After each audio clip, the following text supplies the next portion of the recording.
pour me présenter rapidement. Moi, je suis critique d'art, commissaire d'exposition et éditeur. Ma pratique de critique d'art, elle a commencé l'année même où j'ai rencontré Anaïta, en 2002-2003. Donc évidemment, ça charge d'une certaine émotion et puis d'un grand plaisir le fait d'être de nouveau ensemble aujourd'hui. Et en fait, les expositions, c'est quelque chose qui est formidable parce que c'est un moment où on peut voir le travail d'un artiste, voir l'évolution du travail d'un artiste. Et puis c'est aussi un moment de retrouvailles, en fait. Quand on aime le travail d'un artiste, quand on aime un ou une artiste, l'exposition, c'est un petit peu un moment à la fois sacralisé, ritualisé, où on retrouve l'univers de quelqu'un qu'on aime bien, l'univers de quelqu'un qu'on connaît, qui a un petit peu changé. Et là, c'est tout à fait le cas parce que l'exposition Si tout m'était compté d'Anaïta Bataï à la Galerie Fernand Léger à Ivry-sur-Seine, elle est un petit peu une exposition à la fois rétrospective et prospective. C'est-à-dire qu'elle est à la fois une exposition qui nous parle de ce que Anaïta a fait depuis 2002-2003, depuis que je la connais, et de ce qu'elle va sans doute faire dans le futur, parce que je pense que cette exposition, elle est à la fois un aboutissement et un point de départ pour de nouvelles pratiques, de nouvelles œuvres. Donc on va discuter ensemble des œuvres d'Anaïta, à la fois de manière rétrospective et puis à la fois de l'exposition d'aujourd'hui. On a quelques images pour s'appuyer appuyer notre discussion. Et la première image que je voudrais montrer, c'est celle-ci. Alors, ce qui est très intéressant, c'est que, en fait, il y a aussi cette idée que moi, je crois beaucoup dans la rencontre, dans le lien, des liens qui peuvent avoir lieu sur des nombreuses années, même si on ne se voit pas si souvent, et le lien aussi entre les œuvres. Et en fait, en préparant cette présentation, vous avez sans doute vu dans l'exposition une installation avec des masques. Et en fait, la première œuvre d'Anaïta que j'ai vue, que j'ai expérimentée, c'est une œuvre où il y avait déjà un masque, en fait. Alors, aujourd'hui, le masque, c'est un objet qui est connoté par ce que nous avons vécu ces 2 dernières années, mais c'est un objet chez Anaïta qui est là depuis plus d'une vingtaine d'années et qui est connoté de manière très différente et qui est presque un objet, je dirais, voilà, très très fort parce que ça lui permet de parler à la fois de sa pratique, c'est-à-dire une pratique qui est au croisement des arts plastiques et de la performance et des pratiques vivantes, on va dire, le masque, évidemment, le masque du théâtre ou le masque de la danse. Et en même temps, c'est un objet historiquement lié à la Méditerranée, lié à l'Antiquité, on va dire, qui est aussi quelque chose qui est très présent dans le travail d'Anaïta. On aura l'occasion d'y revenir pendant la présentation, mais j'aimerais bien peut-être qu'on rajeunisse tous les deux et qu'on rajeunisse de 19 ans d'un seul coup avec cette œuvre qui s'appelle Pièce à conviction. Il y a déjà un masque qui est l'œuvre par laquelle j'ai connu ton travail et qui est une œuvre qui arrivait aussi, qui est une œuvre un petit peu un point d'aboutissement et un nouveau départ, parce que c'est une œuvre que tu as présentée pour ton diplôme aux Beaux-Arts de Paris, que tu avais eu avec félicitations du jury. Et c'est une œuvre déjà où moi, elle m'avait beaucoup plu, cette œuvre-là, parce qu'elle montrait la maturité d'une artiste qui était à la fois capable d'être en pleine capacité de son médium, la performance, mais en même temps déjà d'avoir une réflexion sur qu'est-ce que c'est que faire de la performance, qu'est-ce que c'est que faire de l'art. Et le masque, justement, permettait d'avoir cette transition en fait, entre ici, ailleurs, spectateur, acteur, penseur, artiste. Est-ce que tu peux nous parler de... En fait, du coup, c'était une pièce de 26 minutes que j'ai présentée pour le diplôme, pour montrer l'aboutissement de mon travail qui avait été principalement aux Beaux-Arts autour de la performance. Et comme vous savez, c'est très difficile de présenter la performance comme un objet. Donc, du coup, pour faire un lien avec la performance, mais rester dans le vivant, mais en même temps de pouvoir montrer des traces des anciennes performances, j'avais décidé de mettre ce masque sur mon dos. Et du coup, je présentais sur l'écran que vous voyez là. Et à la suite, en fait, tu l'as vu, cette pièce-là, au Passage de Retz, où j'avais un petit peu modifié, mais la structure restait le même. Donc, sur l'écran, apparaissait, donc je me mettais de dos, je racontais chaque pièce que j'avais fait en performance.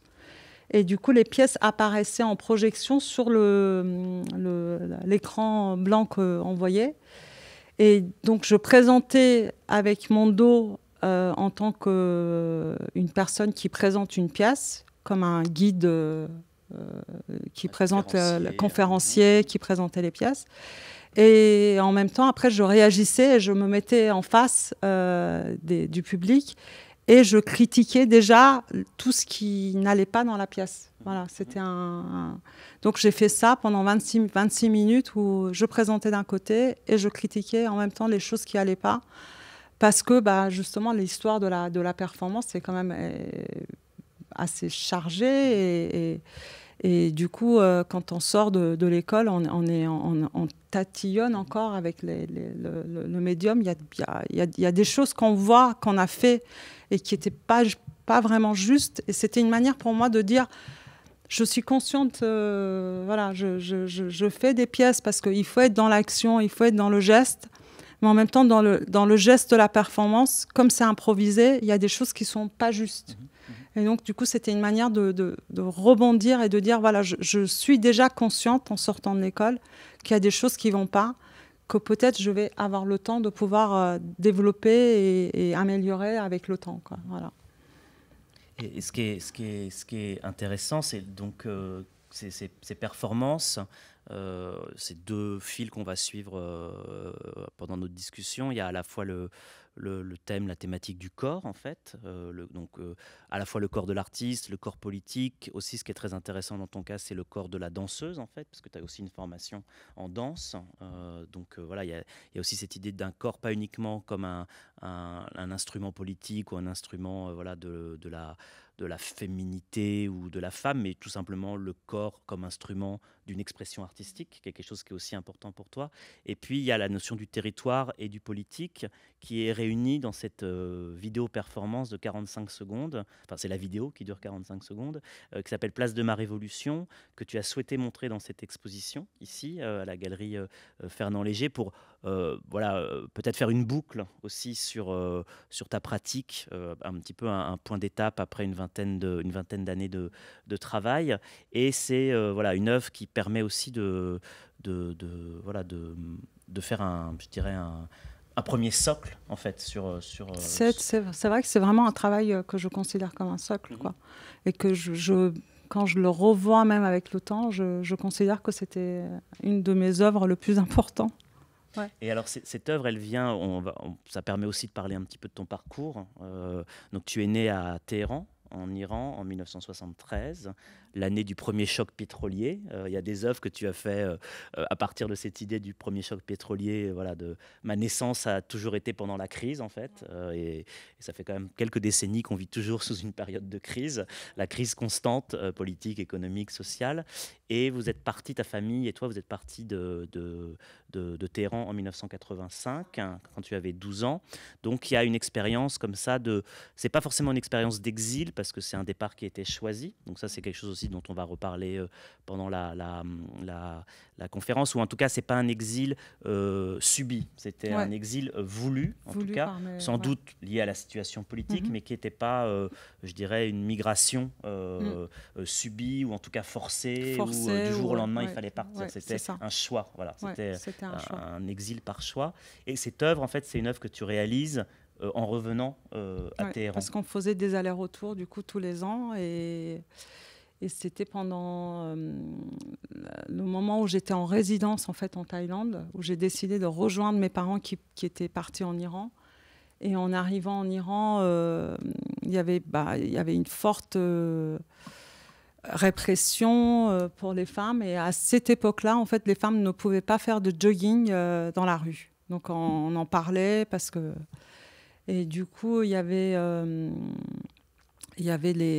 on entendait par rumeur qu'il y avait des jeunes filles qui s'appelaient les jeunes filles aux 7 couleurs, qui partaient à 4 heures, entre 4h et 5h30 du matin, faire du jogging, maquillaient, donc c'est pour ça qu'ils s'appelaient les jeunes filles aux 7 couleurs, ils se maquillaient les yeux de 7 couleurs, enfin les couleurs d'arc-en-ciel en fait, et qui faisaient du jogging. Et du coup, pour moi, ça a créé un champ poétique.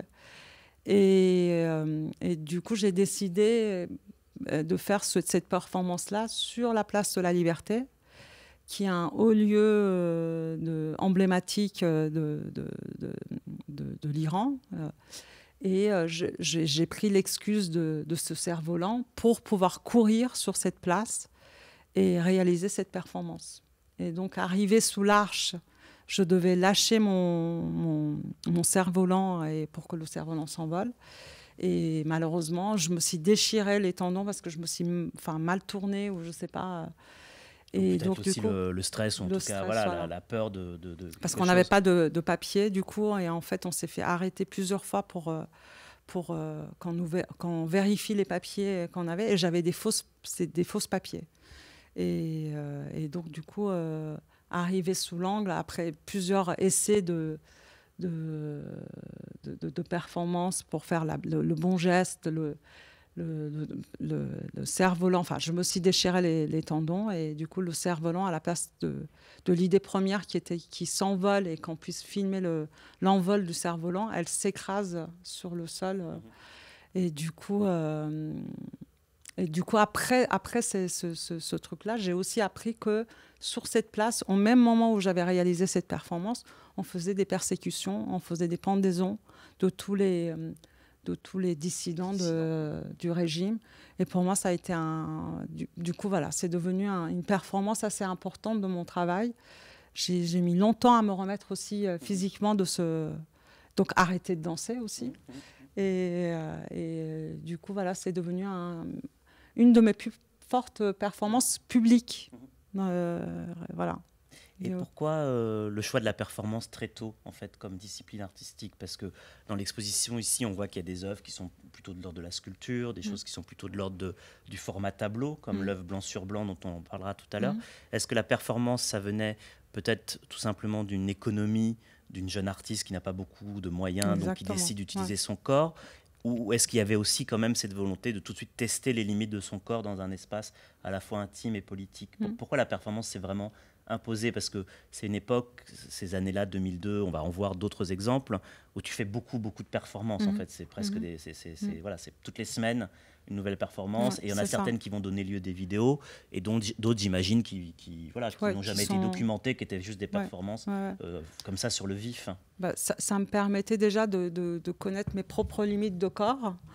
Et c'est vrai que c'était aux Beaux-Arts de Paris, j'avais très peu de moyens financiers.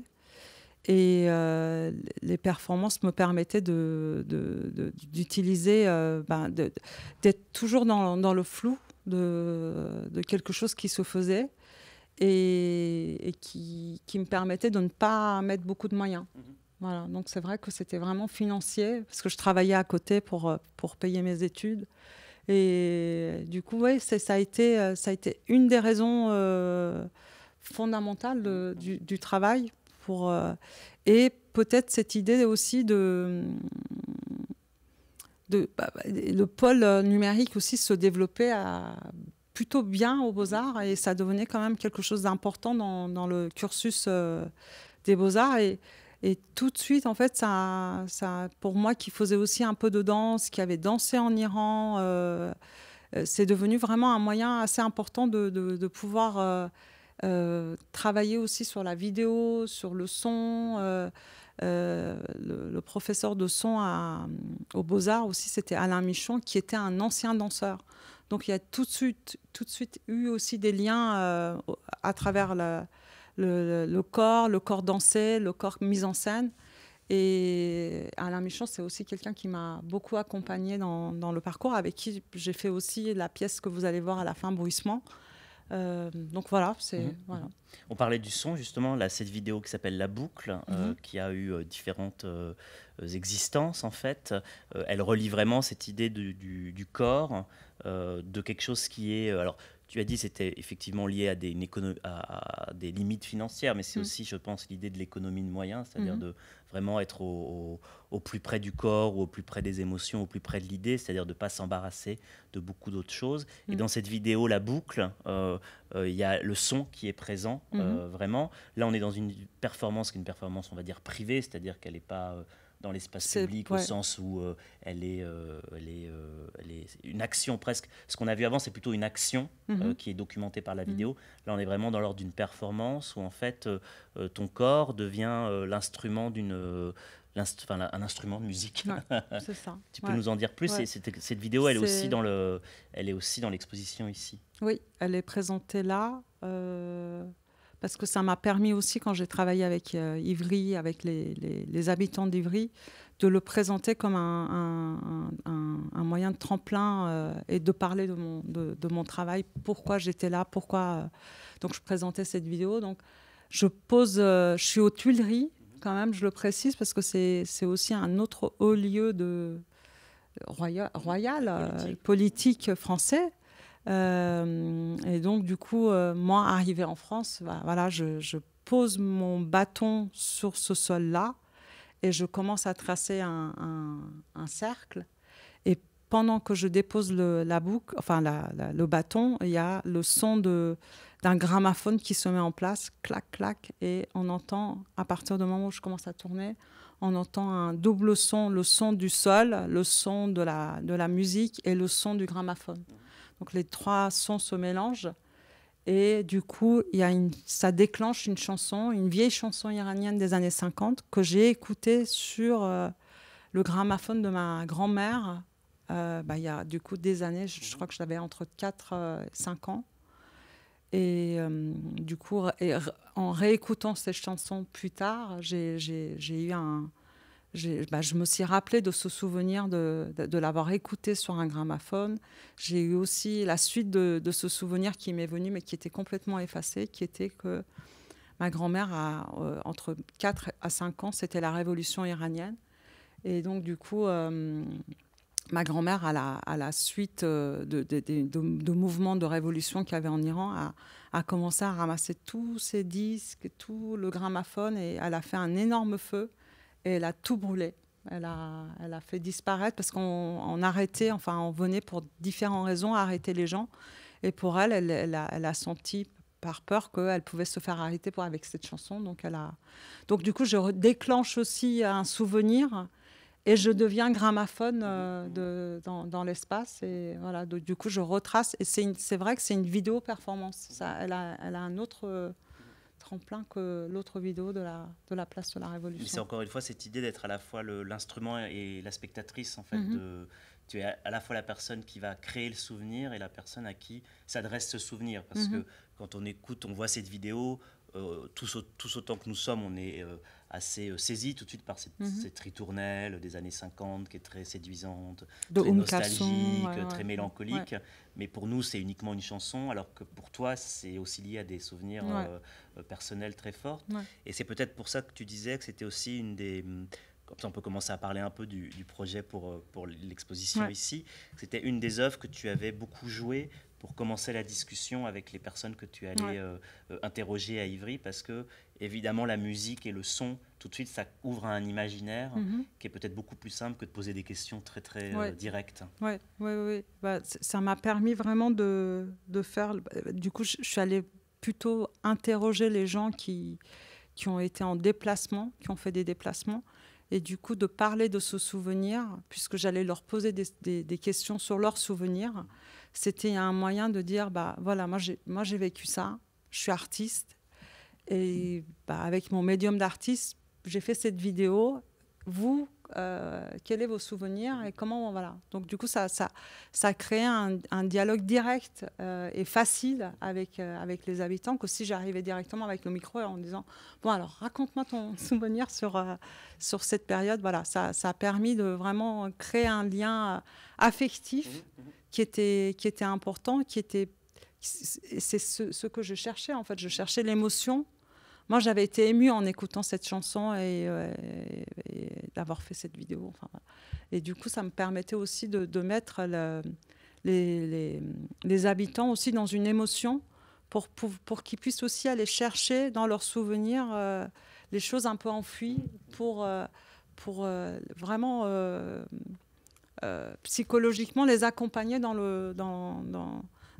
les souvenirs en disant voilà, moi je partage un truc fort de mon travail et j'attends de vous aussi que vous puissiez me raconter voilà.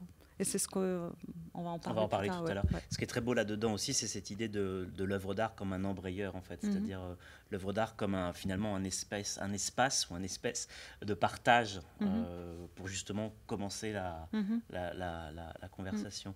On a une succession de quelques performances aussi, je dirais, plus anciennes, ou en tout cas des tout débuts, que je trouvais aussi intéressant de montrer parce que ça fait quand même le lien avec ce qu'il y a dans l'exposition ici, et puis notamment là, cette question qui est une question très intéressante, qui est vraiment un trait, c'est le cas de le dire, dans tout ton travail, c'est la question de la ligne, la question de la ligne qu'on trace, de la ligne qu'on suit, de la ligne qu'on avance, qu'on regarde.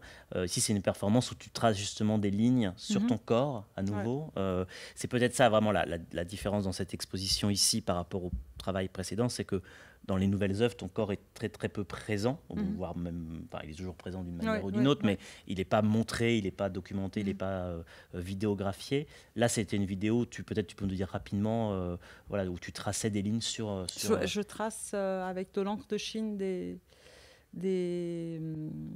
traits sur tout mon corps, donc en essayant même d'aller jusqu'à derrière, et donc je me tortille sur la chaise et jusqu'à me noircir complètement. Et c'est une vidéo que j'ai réalisée pendant ma résidence en Thaïlande. Je suis restée quand même 11 mois. J'ai dansé là-bas, dans l'école d'art dramatique. Et du coup, elle s'appelle « Je suis » parce que quand j'ai commencé à apprendre un tout petit peu la Thaïlande, la langue, ils n'ont pas le verbe « être » n'existe pas. Et du coup, pour moi, c'était très fort en fait, du coup, l'individu en Thaïlande existe, mais d'une autre façon. Et du coup, c'est un lien comme ça pour tracer et les liens que j'avais en France avec Descartes, je suis, c'est le point le plus important pour exister, pour penser. Et la Thaïlande, où en fait le verbe n'existe pas. Donc du coup, je trace et je suis. Et voilà, par ce trait que je délimite mon corps par le trait. Et du coup, je raconte cette histoire de limites floues du coup qui existe entre la langue thaïlandaise et la langue française, où le je suis est le début de tout, en fait. Voilà. Je suis commissaire d'exposition et tu es artiste, en fait. On commence comme ça. Et ça permet aussi de montrer que vraiment cette question de l'écriture, de la calligraphie, de la trace, c'est aussi vraiment un des axes dans ton travail.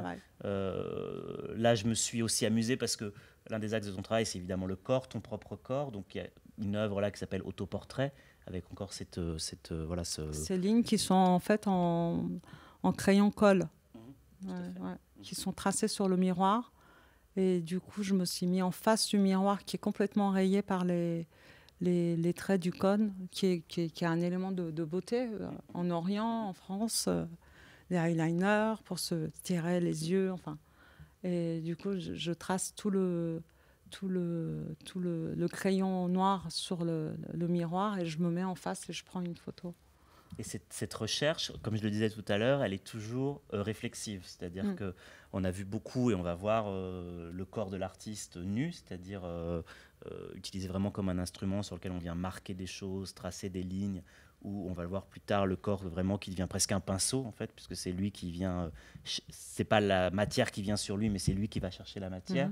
Et en même temps, dans ces années 2007, tu réalises cette photographie où on voit ton corps nu en face de ton corps habillé.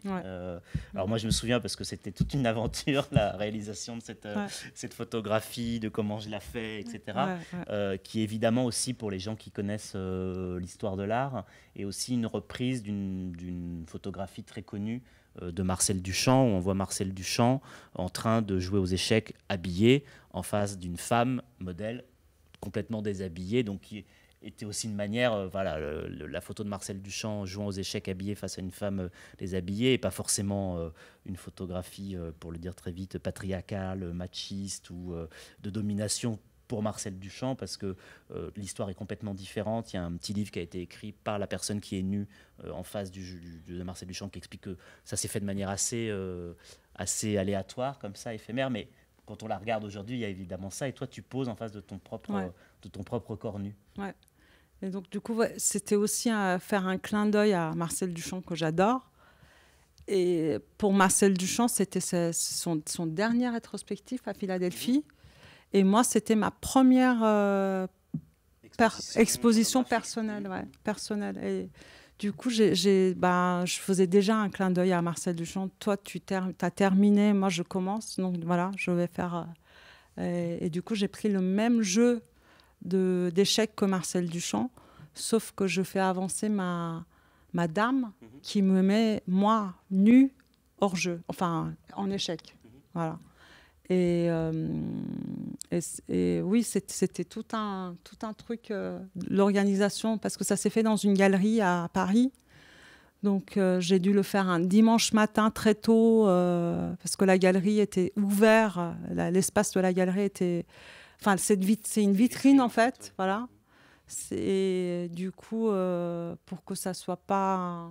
pour que les gens ne s'arrêtent pas. Je l'ai fait très tôt le matin et du coup, la photo est prise de l'extérieur de la vitrine.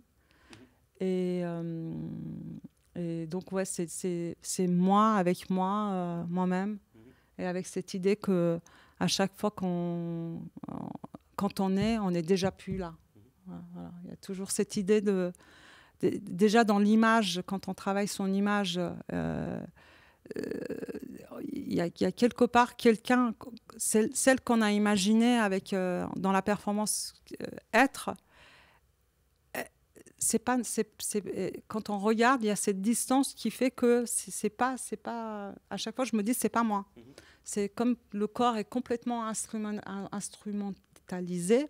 C'est pas la même personne. Et là, encore plus fort parce que du coup, il y a moi habillée. Il y a des prises de photos de moi nue et du coup c'est voilà la réunion des deux avec Photoshop qui ouais, Photoshop est là, merci Photoshop, qui réunit les deux femmes. Et je voudrais poser cette question, mais peut-être qu'on y parlera après. Mais il y a aussi à cette époque-là, il y a beaucoup d'œuvres, et dans ton travail en général, il y a beaucoup d'œuvres en noir et blanc. Ouais. Pourquoi il y a cet intérêt pour cette esthétique Parce que je pense que je suis restée très attachée au dessin. Et pour moi, le dessin, c'est l'esquisse. Et je pense que je suis restée vraiment dans l'idée que voilà, je composais des esquisses régulièrement. Après, c'est vrai que quand on a une lecture, et il y a eu beaucoup de lectures sur mon travail, on relie tout de suite ça aussi à l'Iran. Avec toute ma scolarité. C'est vrai qu'on devait être les couleurs qui étaient permises, c'était le noir. À l'école, on pouvait juste s'habiller en noir, marron foncé, bleu marine. Peut-être que oui, il y a eu inconsciemment quelque chose de marqué dont j'essaie de me détacher. Mais c'est pas facile. Après, il y a un autre parcours, c'est l'idée de la performance aussi comme par rapport au territoire ou par rapport au paysage. Donc on revient un petit peu en arrière avec cette performance J'y suis, qui est aussi cette idée encore une fois, de tracer une ligne, de tracer une trajectoire, d'arpenter quelque chose. Là, c'est une performance qui te mène pendant 3 km ou 4 km. On a recalculé tout à l'heure des Beaux-Arts de Paris, qui est la photo en haut à gauche, par la passerelle des Arts jusqu'au centre Pompidou, où voilà, il y a cette idée de venir... je mesure le temps, voilà. Et je mesure la distance. Parce que idéalement, chaque artiste étudiant sortant de Beaux-Arts rêve d'être de débouler sur le centre Pompidou. Et donc c'est un rêve. Donc j'ai écrit au directeur qui était Laurent Lebon à l'époque, et j'ai dit voilà, je suis étudiant, enfin je sors des Beaux-Arts et Et mon rêve, comme beaucoup de gens sortant de Beaux-Arts, c'est de pouvoir exposer au Beaux-Arts, au Centre Pompidou. Donc je propose de faire une performance pour mesurer la distance exacte qui sépare les Beaux-Arts du Centre Pompidou. Le projet a été accepté. J'ai exposé pendant toute la durée d'une exposition temporaire au Centre Pompidou, sous l'espace que vous voyez ici, avec ma bobine qui représente la distance réelle de Beaux-Arts jusqu'au Centre Pompidou. Cette œuvre aussi, elle me permet peut-être, ça annonce qu'on va dire tout à l'heure sur l'installation ici, mais tu as ton expérience du fait d'être entre guillemets en exil, choisi en France. En fait, pour toi, tu ne le lis pas du tout comme une migration en exil. Pour toi, souvent on parle de toi comme une artiste iranienne qui fait un travail en France et ça vient enfermer un petit peu tout ce que tu fais. Toi, tu le vois pas du tout comme ça, en fait. Pour toi, il y a vraiment une double culture et depuis, ça fait maintenant 32 ans que tu es en France, donc il y a la question du fait d'être venu d'ailleurs ne se pose plus. En fait, tu as passé plus de temps en France qu'en Iran, donc en fait, tu es d'une certaine manière... Et puis au Cambodge, voilà. Et puis en Thaïlande, et donc du coup, cette multiplicité de territoires, c'est vrai que de toute façon, à partir du moment où on quitte un territoire et qu'on arrive sur un autre territoire, on doit se définir. Et du coup, c'est vrai que j'ai beaucoup fait des liens de je suis, j'y suis... pour marquer.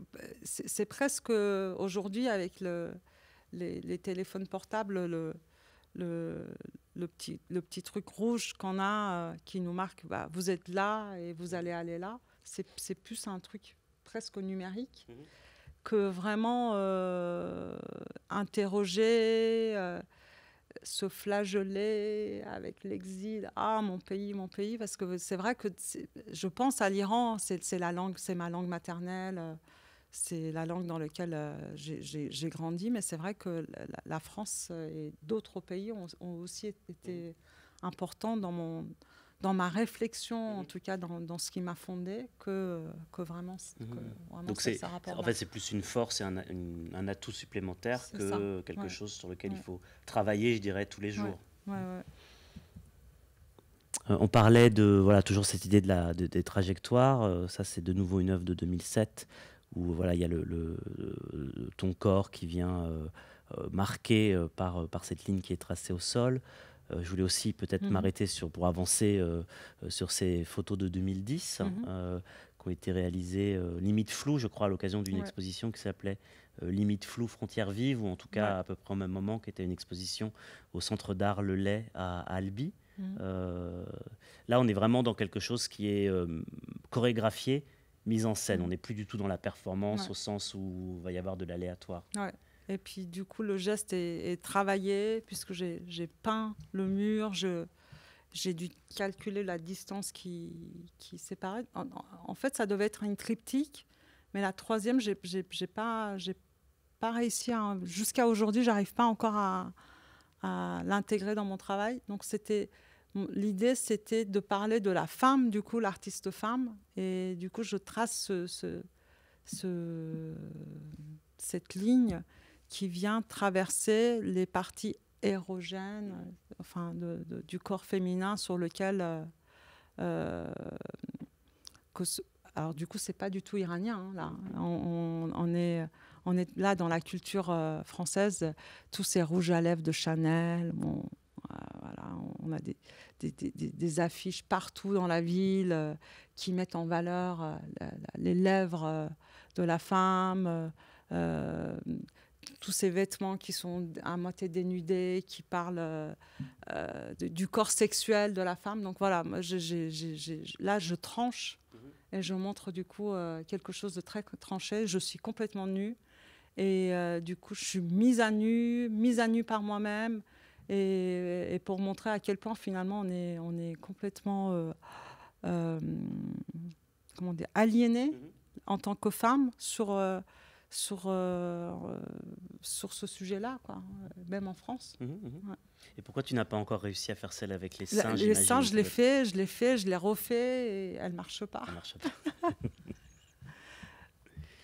pas. Donc voilà, on arrive dans une vue d'exposition à Galerie Fernand Léger, encore avec une ligne qui est l'œuvre qui... Alors, c'est pas tout à fait juste de dire que c'est l'œuvre qui ouvre l'exposition, parce qu'il y a déjà une œuvre qui est à l'extérieur, Ouais. dans la rue, une œuvre sonore, qui est vraiment la composante très importante de cette exposition ici, si tout m'était compté. Comme le disait Eddy au début, vraiment aussi la possibilité de faire l'exposition ici, c'était la possibilité d'avoir accès à du matériel, à une production sonore à laquelle tu n'avais pas eu accès jusqu'à présent. Donc ça, c'est très précieux aussi en tant qu'artiste. Et pourquoi tu avais envie d'entrer quand même dans l'exposition une fois qu'on est à l'intérieur du lieu par cette vidéo ligne, en fait, qui est voilà cette... Donc c'est une vidéo qui... Donc du coup, c'est une plume qui trace une ligne qui vient se raccrocher sur la ligne qui était avant. Donc ça ferme la boucle et ça ouvre voilà, le bal. Le bal sur l'exposition.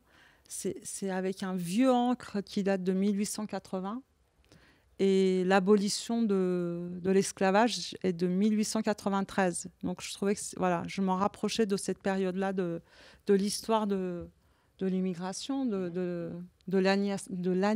l'aliénation du corps aussi dans l'esclavage en France et du coup, c'était une manière d'ouvrir l'exposition sur un propos tout en restant dans un geste le plus simple possible et en enlevant le corps, du coup. Ça, c'est quelque chose qui est très présent dans ton travail, c'est-à-dire de vouloir, alors pas forcément dans les performances ou les photos qu'on a vues, mais dans les œuvres qui sont ici, c'est-à-dire de vraiment parler de sujets d'actualité, de sujets brûlants, de sujets surtout complexes en fait, pour lesquels tout n'est pas noir ou tout n'est pas blanc en fait, ces parcours d'exil, de migration, ou alors juste le fait d'être d'un endroit mais d'être aussi d'un autre endroit, mais pas de s'adresser de manière trop frontale à ces sujets, mais d'être toujours dans un rapport métaphorique ou en tout cas quelque chose qui laisse justement de la liberté et de l'ouverture pour pas que les choses complexes deviennent manichéennes ou univoques en fait. Dans ton travail, il y a toujours cette volonté d'être assez équivoque, ou en tout cas de laisser de la place à l'ouverture ou en tout cas aux différents... Je dirais épuré et assez esthétique. Ouais. De travailler l'esthétique jusqu'à ce qu'elle soit... Et je défends qu'elle soit belle. Voilà, donc, voilà. Tout à l'heure, je parlais du paysage, qui est une autre ligne de ton travail. On l'a aussi ici avec l'espace urbain, avec l'œuvre blanc sur blanc, qui n'est pas du tout celle de ce qu'on voit ici, qui est au Centre d'art Le Lay. Moi, j'ai surtout montré ces images-là parce que c'était une vidéo, une installation sonore, et l'installation sonore, c'était des extraits de la pièce d'Échille, donc 5e siècle avant Jésus-Christ, les Perses en Grèce antique, et aussi pour montrer que dans ton travail, il y a cette longue durée qui est présente, c'est-à-dire cette volonté, d'une certaine manière, de réexpliquer aux gens que l'Iran contemporain, c'est les Perses de l'Antiquité, en fait, et de montrer encore une fois qu'il y a une complexité dans les choses, qu'il y a une historicité, qu'il y a une histoire, et que ce qu'on connaît aujourd'hui n'est pas toute la réalité, mais qu'il y a des stratifications, une histoire. Pourquoi c'est ce goût pour la tragédie antique, pour le dire de manière très directe?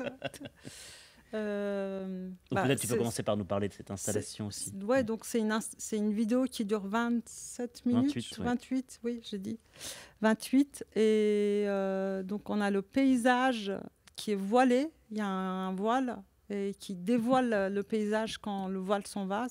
On est devant une fenêtre, donc on est dans le cadre. Et on entend le bruit du paysage, donc les oiseaux... Il y a un train qui passe aussi à grande vitesse qui coupe justement cette idée de la contemplation du paysage, des artistes allemands contemplant le...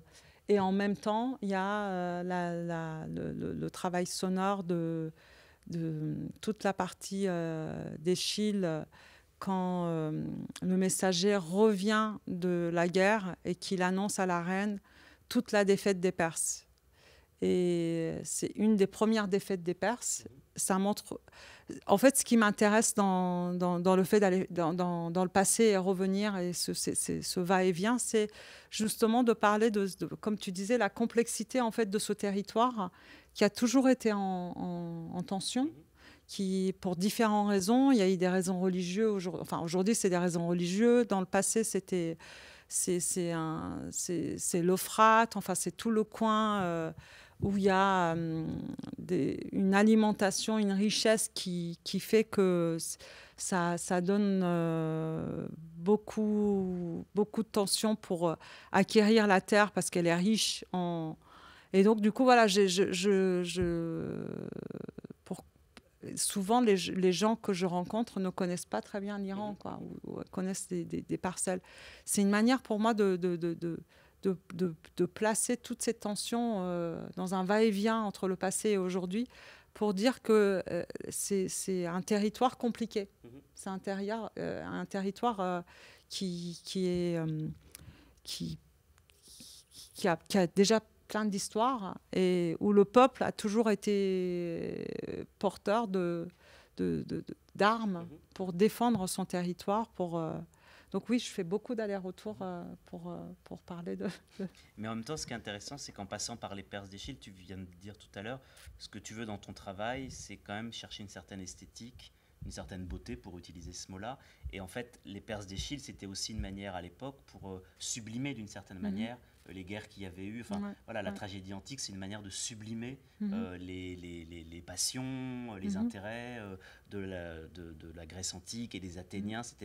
L'art servait déjà comme ça à avoir une fonction de sublimation, de catharsis. Donc, on retrouve aussi ça, c'est peut-être aussi ça le goût pour la poésie, en fait, ou le théâtre. Et ce qui est intéressant, c'est qu'Eschyle, à l'époque, il a fait cette pièce-là, mais il est du côté grec, mais il sublime les anti-héros. Et je trouvais ça intéressant parce que rien n'est noir et blanc, en fait. Même dans la vie, on se rend compte que même le jugement qu'on peut porter, elle est pas radicale, quoi. Et voilà, j'appuie et je pointe des choses du passé.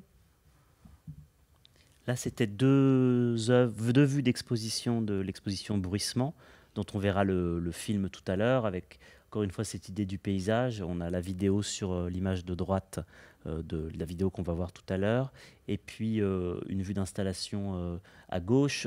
Moi, ça m'intéressait de montrer cette vue d'installation aussi parce qu'il y avait les lettres en bas, Fef, la foi, si j'ai bien lu, hein.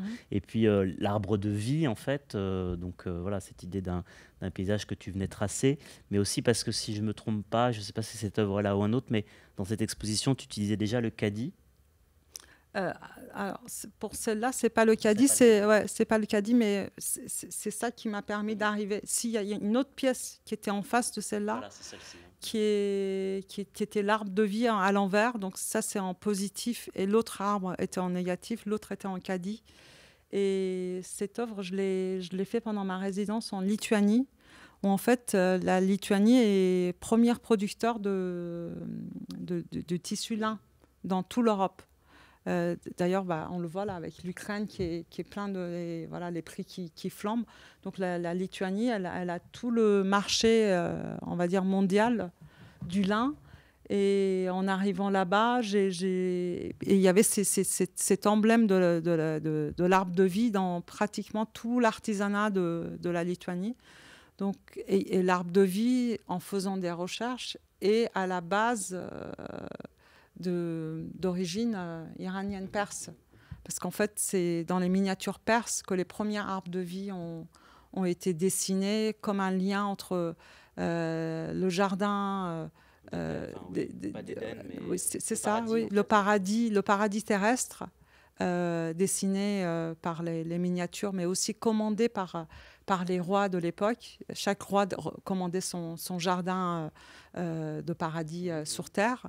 Et du coup, voilà, pour moi, je me suis dit, tiens, je vais dessiner cet arbre de vie qui rejoint finalement l'Orient et l'Occident en un point. Et du coup, voilà, il y a le mot fate qui est complètement... c'est sur du savon, mais le savon est complètement noirci déjà de la mine de plomb, mais noirci aussi parce que la foi, c'est quelque chose qui est... équivoque aussi. Ouais, de religion, on traverse beaucoup de choses avec la foi, quoi. Et en face, donc, il y avait une œuvre en Cadi, et je voulais parler de ça parce que dans l'exposition ici, il y a la ligne d'horizon, il y a peut-être tu peux nous dire ça, aussi, ouais. dans le choix des matériaux, qu'il y a toujours une raison d'être. En fait. Symbolique Voilà. fort, et dans le Cadi, il y a cette idée de Gandhi que j'admire, que pour moi, c'est vraiment l'artiste performeur, hein. Le premier performeur politique, c'est Gandhi.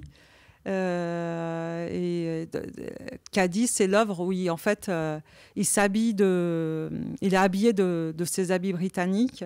Et le premier geste qu'il fait de décolonisation, c'est qu'il enlève ses habits et il porte le tissu Cadi pour montrer le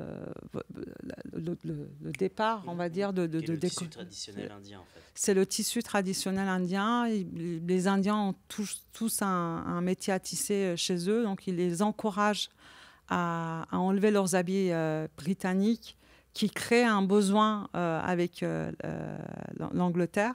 Et il invite tous les Indiens qui sont contre ça de se révolter contre ce premier truc, de se désintéresser de ce phénomène-là et de créer, du coup, ça crée voilà. Ouais. J'aime beaucoup l'idée de Gandhi comme le premier artiste performeur, mais c'est assez juste parce que c'est qu'est-ce que le corps de quelqu'un fait, ces performances au sens propre du terme, c'est qu'est-ce que le corps de quelqu'un fait dans la société ou fait dans le réel, en fait. Et j'ai jamais rencontré Gandhi, toi non plus, personne ici n'a jamais rencontré Gandhi, mais on peut imaginer que ne serait-ce que sa présence avait déjà sans doute un effet, en fait, sur... Alors, les Indiens, ils sont... Enfin, la nouvelle génération indienne, Gandhi, pour eux, c'est complètement dépassé. Ouais, sûr, mais peut-être que, justement, en tant que, du coup, artiste européen, on sublime l'image de Gandhi. Il y en a une autre que j'aime beaucoup de Gandhi, c'est qu'il a quand même traversé tout l'Inde avec une poignée de sel pour le verser dans la mer. Et je trouve ça tellement poétique. Ouais. Donc voilà. Là, c'est une œuvre aussi pour aborder la partie son, en fait, qui est quelque chose de très important dans ton travail depuis longtemps. C'est pas uniquement, je dirais, quelque chose qui est né à l'occasion de l'exposition Si tout m'était compté, même si, effectivement, avec les moyens techniques de la Galerie Fernand Léger, tu as pu présenter une installation conséquente avec, par rapport au son, et puis vraiment spatialiser le son de la manière dont tu le souhaites. Mais en 2007, on avait déjà présenté cette œuvre qui s'appelle Le en otage, qui est une installation sonore. Peut-être Jean-Michel peut nous faire écouter 1 ou 2 minutes de cette œuvre, comme ça nous on peut boire un petit peu d'eau, se reposer la voix, et puis vous avez une œuvre comme ça qui est diffusée.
On peut arrêter Jean-Michel, s'il vous plaît.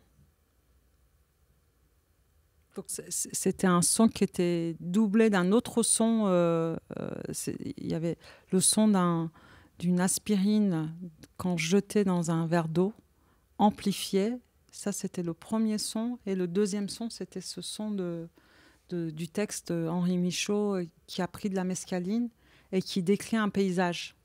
Et du coup, j'ai enlevé tous les E qui sont du coup mis dans l'espace. C'est des petits E en fonte. Je crois qu'il y en a 200 dans ce petit texte, je crois qu'il y en a 250 ou 253 E. Et du coup, je lis le texte qui est très difficile du coup à lire sans les E. Sans les E. Ouais. Mais c'était aussi pour montrer, j'avais choisi d'entendre ça, pour montrer pour toi vraiment le son et le langage et une matière à sculpter en fait. C'est ce qu'on va voir aussi dans la performance tout à l'heure à 17h. Et c'est ce qu'il y a aussi dans l'installation Si tout m'était compté. C'est-à-dire qu'on va en reparler, mais tu es parti des récits que tu as eus avec les personnes que tu as rencontrées à Ivry, en leur montrant la boucle et en échangeant sur des souvenirs. Mais ton travail, c'est pas uniquement de juste restituer de manière documentaire, c'est faire un travail de sculptage de son à partir de ce matériau. Ouais, exactement. Ouais. Donc, et voilà, on y est. Voilà. Donc tu peux nous expliquer peut-être comment tu... Donc du coup, on revient, on fait la boucle avec le masque. Le masque, oui. Ouais. Et le masque aussi, c'était important parce qu'en Thaïlande, quand je suis allée, je voulais danser dans l'école d'art dramatique. J'étais la première européenne, parce que c'est l'école d'art dramatique royale. Donc j'ai attendu un mois et demi avant de rentrer dans l'école d'art dramatique royale. Et la première chose que j'ai eue, c'est une cérémonie très particulière avec les masques. Donc je suis rentrée dans une salle et il a fallu que je fasse un hommage avec tous les professeurs de danse à tous les masques qui étaient des êtres vivants, en fait. Donc j'ai eu une liste énorme d'ingrédients à aller chercher, de noix de coco, plein de choses qu'il fallait. Et du coup, j'ai fait une offrande devant... chacun des masques. Devant tous les masques, tous les masques, avec les professeurs de danse qui étaient derrière moi, qui ont prié pour mon âme et pour mon truc, de pouvoir rentrer dans le Royal Academy d'art dramatique de Thaïlande. Et donc, du coup, ces masques-là qui sont représentés dans l'expo, j'ai imaginé que c'était une même femme qui était en train d'édicter une phrase. Et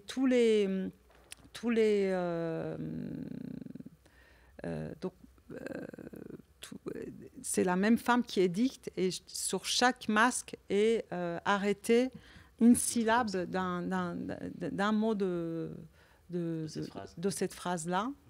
Et les 27 masques, du coup, disent une phrase en entier. Et donc, les masques sont dessinés, je les ai dessinés. Ils ont été envoyés en Indonésie, du coup, et sculptés par un artiste, Jamari, qui a, du coup, interprété aussi mon dessin. C'est pas vraiment le dessin tel qu'elle a été conçue, c'est un mélange de son interprétation de ce qu'il voyait dans le dessin. Et voilà, c'est ce lien-là qui m'a vraiment beaucoup intéressée.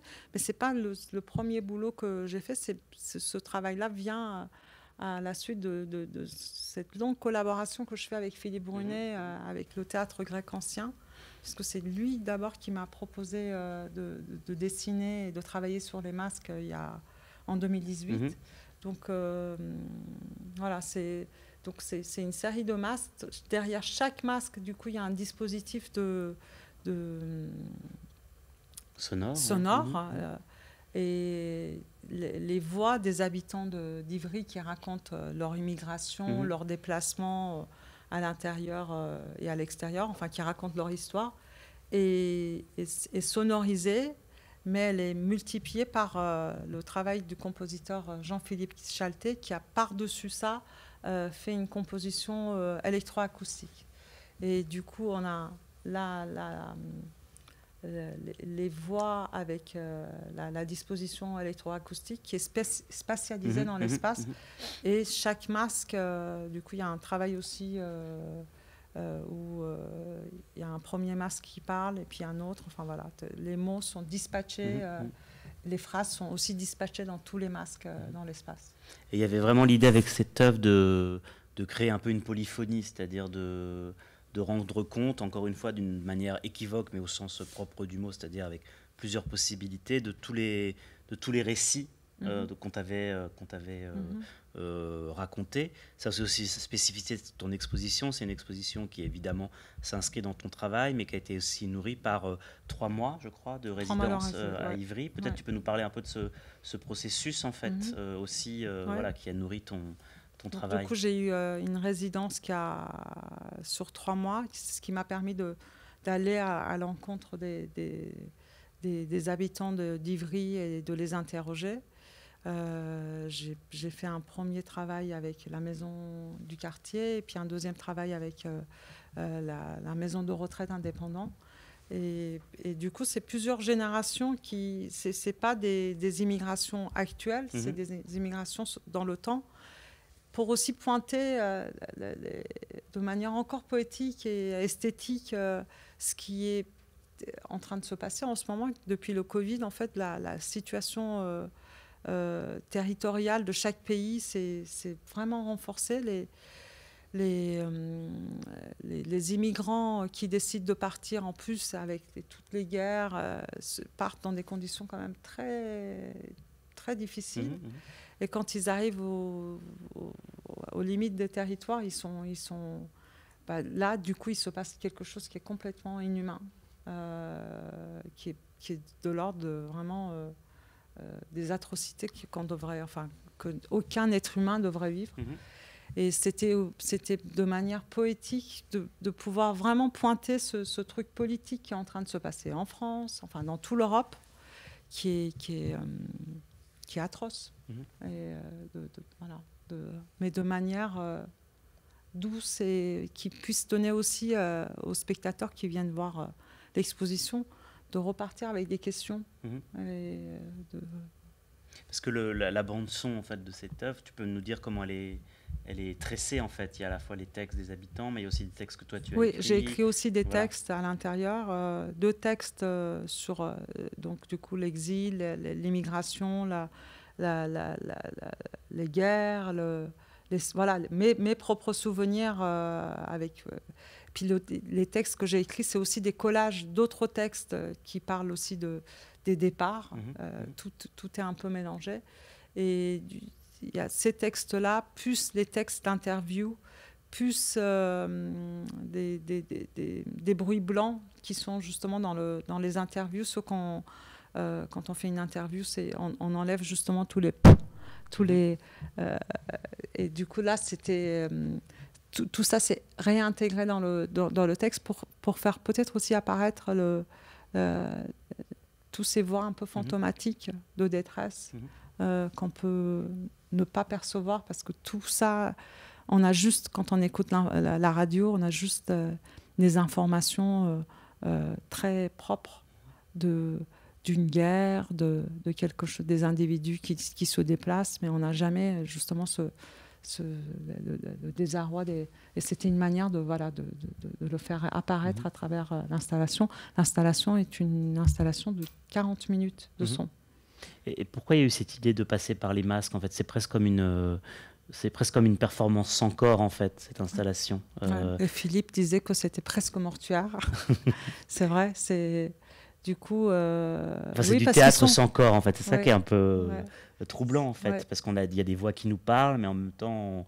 Donc il y a toute une épaisseur, parce qu'il y a tous ces récits qu'on entend. Et en même temps, on est en face de quelque chose qui est... statique d'une certaine manière. Complètement statique. Pourquoi?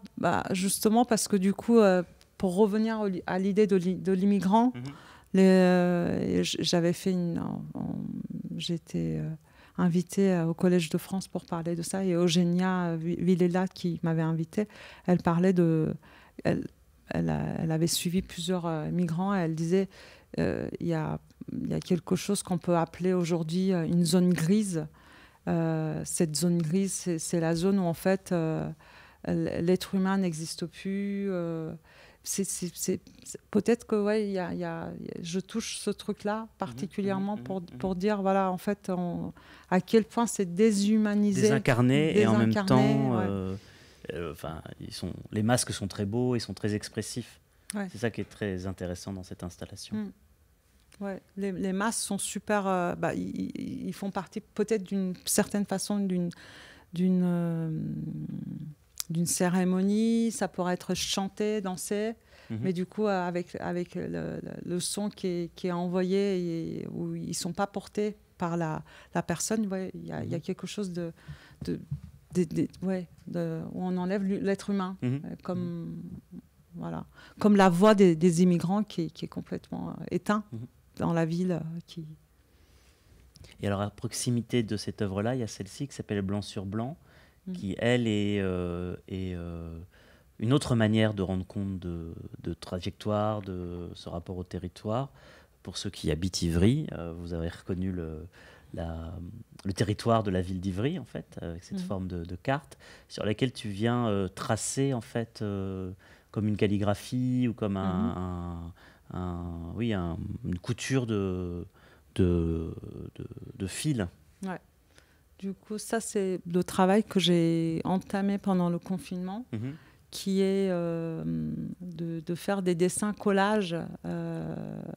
Au départ, j'ai commencé avec le livre de Champnomel, le livre des rois, qui a été écrit en l'an 1000. Et c'est le livre qui a le plus circulé à travers où il y a eu vraiment l'échange entre l'Orient et l'Occident qui s'est fait à travers les gens qui ont dessiné les images, parce que le livre des rois raconte l'épopée de toute la mythologie persane. Et du coup, j'ai commencé ça et donc je dessinais, j'utilisais la calligraphie et petit à petit, en fait, je me suis détachée de ça. Et dans ce travail-là, du coup, c'est les points avec l'épingle marquent les territoires sur lesquels j'ai pu travailler. J'ai récolté le son. Et l'idée pour plus tard, c'est d'avoir une cartographie de toute la ville d'Ivry sonore pour justement aussi prendre visible, audible, tous ces habitants qui traversent la ville, qui ne sont pas forcément toujours présents. En fait, la ville, à la base, la cité est construite pour les habitants, mais finalement, c'est aussi un non-lieu d'être. Et du coup, j'ai vidé complètement les rues,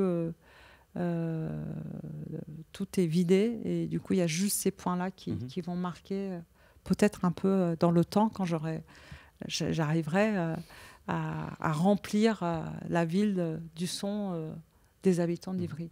Ce qui est intéressant, c'est que c'est un petit peu le même processus qu'avec le corps, c'est-à-dire le corps, c'était cette idée de donner à voir, de représenter, de mettre en avant ton corps à toi, mais selon toutes les possibilités de ce qu'il était, le corps d'une artiste, le corps d'une Iranienne française. Tout à l'heure, quand tu as dit que tu avais intégré l'école en Thaïlande, tu as dit en tant qu'européenne, alors que l'Iran n'est pas en Europe, donc c'est intéressant, ces identités multiples.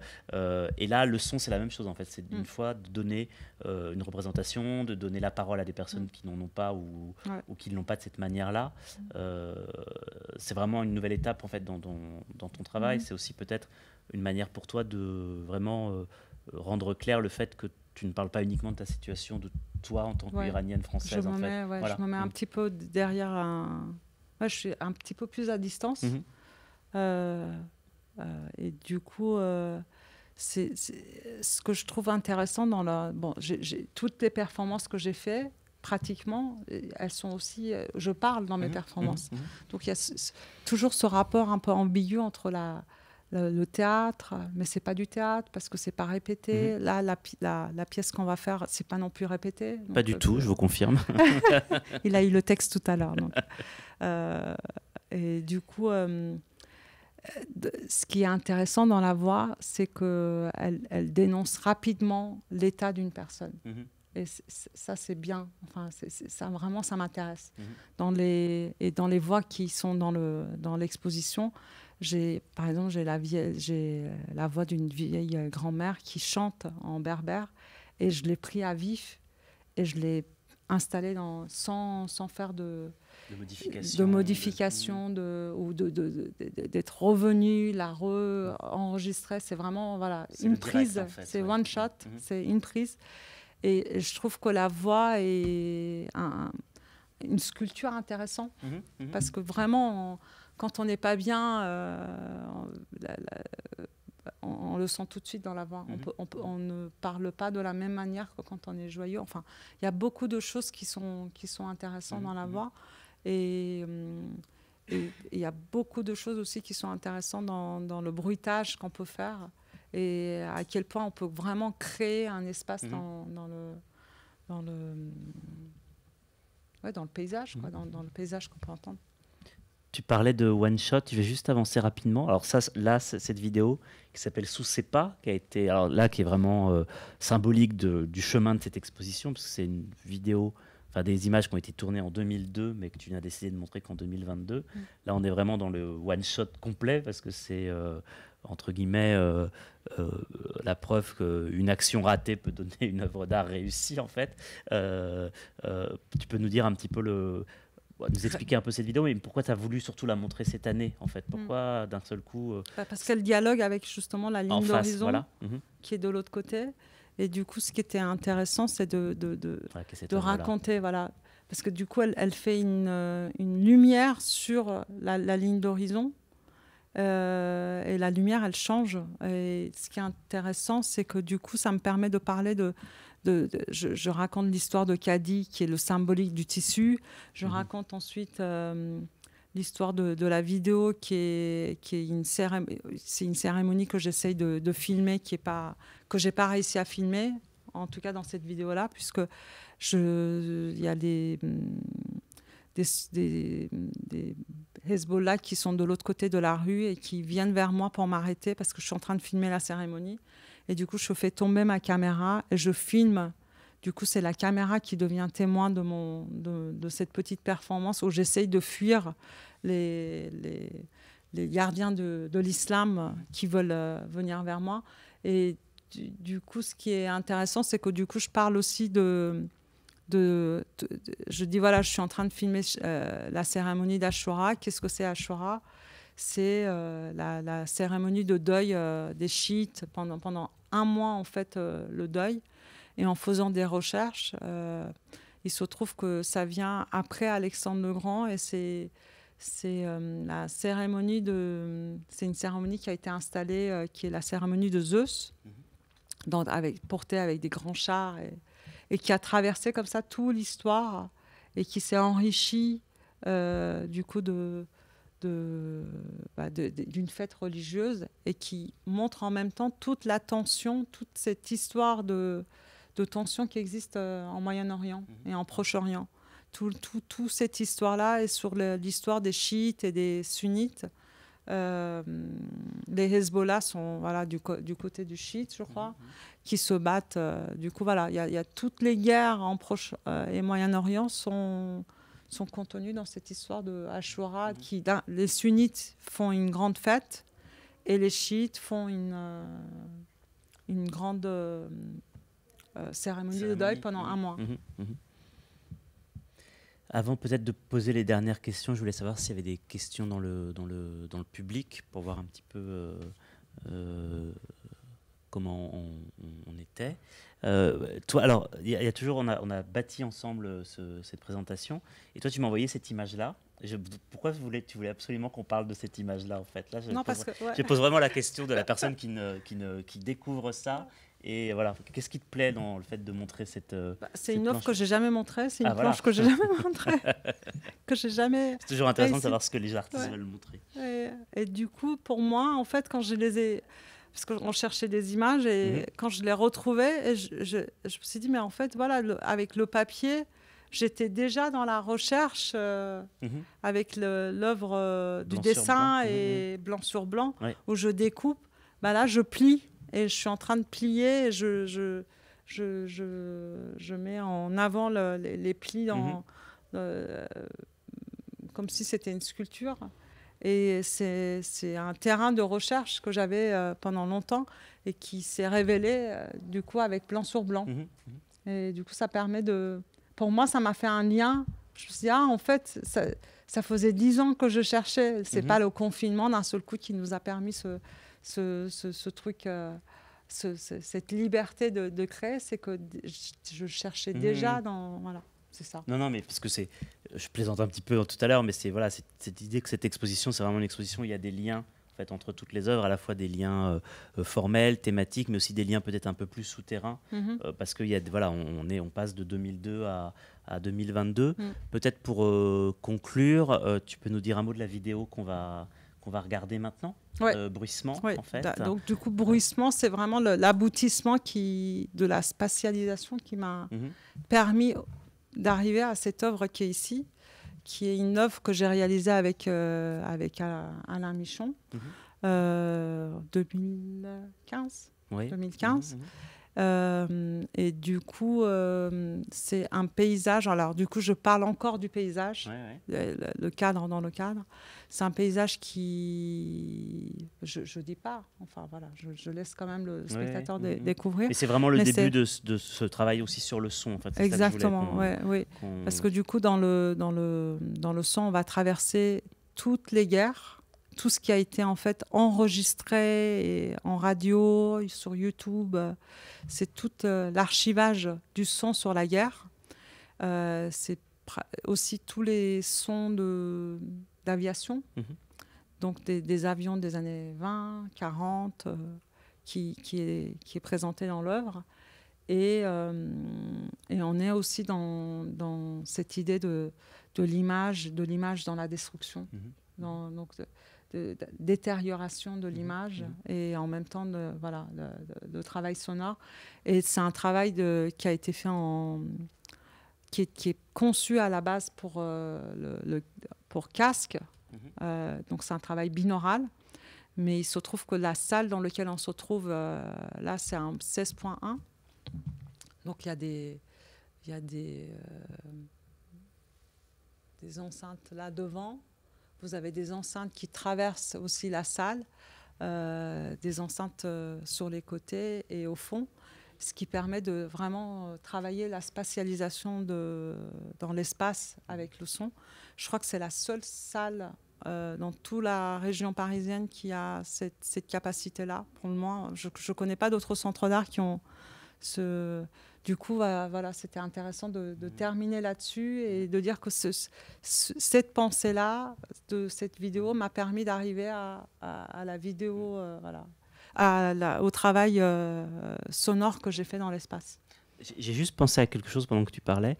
Est-ce que tu serais d'accord pour dire que, d'une certaine manière, et c'est pas qu'un jeu de mots, que tu avances masqué, en fait, parce qu'on a parlé beaucoup des masques, mais c'est vrai qu'il y a toujours dans ton travail une violence qui est sous-jacente, en fait. Là, tu as parlé de la guerre, que ce soit l'exil, la migration, même avec les Perses. Enfin, voilà, mais en même temps, cette violence sous-jacente, elle est toujours montrée d'une manière